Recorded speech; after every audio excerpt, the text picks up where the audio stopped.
Hi, my name is Rick Martin. I have attended Faith Community Church for almost 5 years now.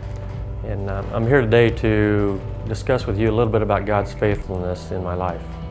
I make a living as a residential contractor. And as many of you know, the construction industry has really slowed down dramatically from what it was. 2 years ago, when everyone else had plenty of work, I didn't. And it didn't make any sense to me because I knew I was doing exactly what God has gifted me to do, and that is to build things. Around the same time, I began to give God a little more credit for the things that He'd already given me in my life. And like 2 houses, a farm, all the tools I needed for the construction business, kids, grandchildren, and probably most importantly is a godly wife.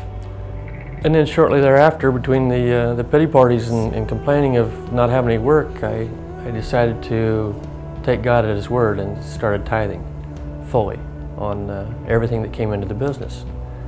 Shortly thereafter, within months, more work started coming in, and then more yet. And there was more work than I can get to. I've had to hire help. I've had to hire other contractors. I've given work away. And currently I have work scheduled clear into the spring of 2011. God is faithful and keeps His promises. And I'd like to leave you with this. Be obedient to what God is telling you to do. A while back I had an opportunity to give to a charity. And God had impressed upon me a specific amount to give. There was plenty of money in the checkbook to write the check, but I'd never written a check this big before for just charity. And I discussed it with my wife, Pam.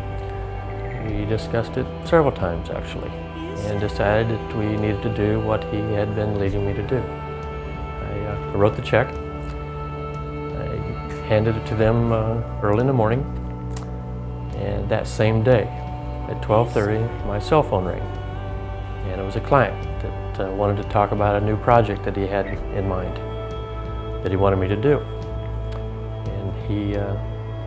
And I told him that it was going to be a while before I could get to it because of all the work I already had scheduled. And he said that was fine, just put him on the list. And I want you to understand or get this. The cost of that project is 46 times the amount of the check that I wrote that morning. As I said before, God's faithful and keeps His promises.